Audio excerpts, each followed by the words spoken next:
మనలో చాలామంది credit card వాడుతుంటాం. అయితే వీటి విషయంలో జాగ్రత్తగా ఉండకపోతే అప్పుల బారిన పడాల్సి వస్తుంది. స్టేట్మెంట్ జనరేట్ అయ్యాక డ్యూ డేట్లోగా పేమెంట్ చేయకపోతే ఆయా క్రెడిట్ కార్డు సంస్థలు సుమారు 4-5 రూపాయల వడ్డీని వసూలు చేస్తాయి. వీటికి తోడు పెనాల్టీలు కూడా తోడైతే ఆ భారం మోపడవుతుంది. ఇలాంటి పరిస్థితుల్లో కొంతమంది వన్ టైం సెటిల్మెంట్ వైపు వెళ్తుంటారు. అసలు ఈ ఆప్షన్ ఏంటి? దీన్ని ఎంచుకుంటే కొన్నేళ్ల పాటు మనకు బ్యాంకుల నుంచి ఎలాంటి లోన్స్ వచ్చే అవకాశం లేదా? ఎలాంటి నష్టం కలుగుతుంది? ఈ వీడియోలో చూద్దాం. పేరుకు తగ్గట్టే ఒకేసారి ఏకమొత్తంలో చెల్లించి చేసుకునే పరిష్కారం ఇది. అప్పు తీర్చలేని వాళ్ళు, అసలు కంటే వడ్డీ భారం ఎక్కువగా భరించిన వారు, ఇక మా వల్ల కాదు అని చేతులెత్తేసిన వాళ్ళు సాధారణంగా వన్ టైం సెటిల్మెంట్ చేసుకోవాలని చూస్తుంటారు. తాత్కాలిక ఊరటనిచ్చే ఈ సెటిల్మెంట్ మన ఆర్థిక మూలాలను, భవిష్యత్తు లక్ష్యాలను తీవ్రంగా ప్రభావితం చేస్తుందని చాలామందికి తెలియదు. దీనివల్ల క్రెడిట్ స్కోర్ ఏకంగా 50 నుంచి 100 పాయింట్లు పడిపోవడమే కాదు, కొన్నేళ్ల పాటు దీని ఎఫెక్ట్ ఉంటుంది. ఈ ఆప్షన్ వాడుకుంటే కొన్నేళ్ల పాటు బ్యాంకుల్లో అప్పు పుట్టడం కష్టం. ఓ క్రెడిట్ కార్డ్ హోల్డర్ అసలు 1,50,000 వడ్డీ కింద 3 లక్షలు కట్టాలని అనుకుందాం. రుణగ్రహీత చేతులు ఎత్తేస్తే కనీసం అసలు, దానిపైన ఎంతో కొంత వడ్డీని రాబట్టుకునే విధంగా బ్యాంకులు వ్యవహరిస్తాయి. చివరకు ఏ 1,00,000 వచ్చినా చాలనుకుని అక్కడితో డీల్ క్లోజ్ చేసేస్తాయి. ఆర్బీఐ నిబంధనల ప్రకారం 90 రోజుల పాటు అప్పు కట్టకపోతే ఎన్పిఏ అంటే మొండి బకాయిగా మారిపోతుంది. 180 రోజులు దాటితే రైట్ ఆఫ్ చేయాల్సి ఉంటుంది. ఈ నేపథ్యంలో రైట్ ఆఫ్ చేయకుండా ఎంతో కొంత సెటిల్ చేసుకుంటాయి బ్యాంకులు. ఇలా సెటిల్ చేసుకున్న లోన్ల సమాచారాన్ని క్రెడిట్ బ్యూరో సంస్థలకు చేరవేస్తాయి.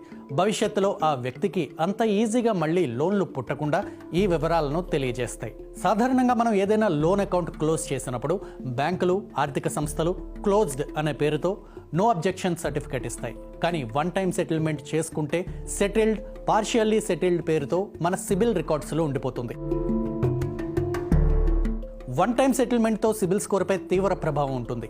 ఆయా కేసులను బట్టి కనిష్టంగా 20 పాయింట్ల నుంచి గరిష్టంగా 100 పాయింట్ల వరకు క్రెడిట్ స్కోర్ తగ్గుతుంది.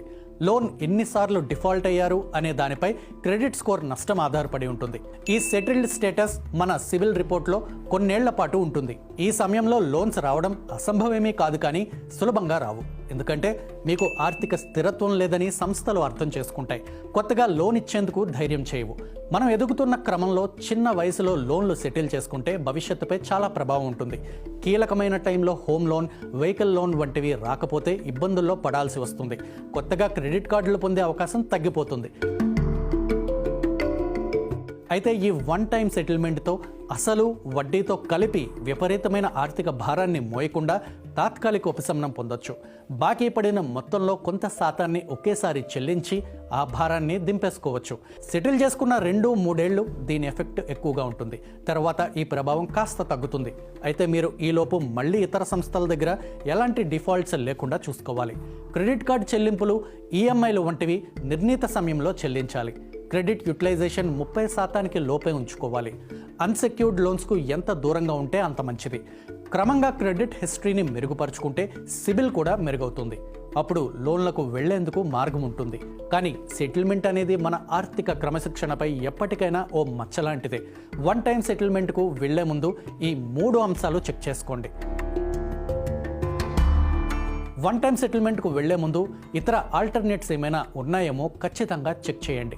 సేవింగ్స్, ఎఫ్డి వంటివి ఉంటే వాటిని బ్రేక్ చేసి ఆ అప్పును తీర్చడానికి ప్రయత్నించండి. సెటిల్మెంట్కు వెళ్లకుండా ఉండటానికి ఏమేం మార్గాలు ఉన్నాయో అన్నీ పరిశీలించండి.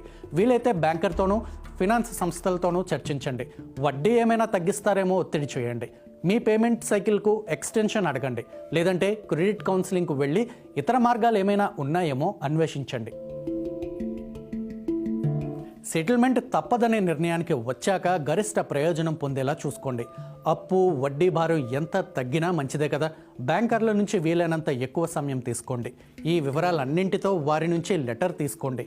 నో అబ్జెక్షన్ సర్టిఫికేట్, డిక్లరేషన్ వంటివి దగ్గర పెట్టుకోండి. రేపు మళ్ళీ ఏదైనా చట్టపరమైన సమస్యలు వచ్చినప్పుడు లేదా క్రెడిట్ బ్యూరోల దగ్గరికి వెళ్ళినప్పుడు మీ దగ్గర కూడా ఆధారాలు ఉండాలనే సంగతి మర్చిపోవద్దు. కొన్నేళ్ల పాటు మీకు మళ్ళీ కొత్త లోన్లు రావడం సులువు కాదు. మీలో మార్పు రావాలి. ఆర్థిక క్రమశిక్షణ పాటించాలి. క్రెడిట్ కార్డు వాడకాన్ని చివరి అవకాశంగా మాత్రమే చూడండి. ఏదైనా అత్యవసర పరిస్థితి వచ్చినప్పుడు personal loan, gold loan, mortgage loan వంటివి చూడండి. క్రెడిట్ యూటిలైజేషన్ ఎంత వీలైతే అంత తక్కువగా ఉంచుకోండి. ఏ అప్పు తీసుకున్నా ఈఎంఐని క్రమం తప్పకుండా పే చేయండి. క్రెడిట్ కార్డులకు మాత్రమే కాదు, ఏ రుణానికైనా వన్ టైం సెటిల్మెంట్ పద్ధతి ఉంటుంది. కాకపోతే అన్సెక్యూర్డ్ లోన్స్లో రుణగ్రహీతకు కొంత వెసులుబాటు ఉంటుంది. Gold loan, housing loan, vehicle loan లాంటివి అయితే బ్యాంకు వాళ్ళు ఆస్తులు జప్తు చేసి తమకు రావాల్సింది తీసుకుంటారు. కాబట్టి అక్కడ పరిస్థితి వేరు. లోన్ తీసుకుని కట్టకుండా ఇలాంటి సెటిల్మెంట్ చేసుకుంటే మొదటికే మోసం వస్తుంది. నిర్ణయం తీసుకునే ముందు ఖచ్చితంగా ఆ బ్యాంకర్లతో చెక్ చేయండి. అన్ని మార్గాలను అన్వేషించండి.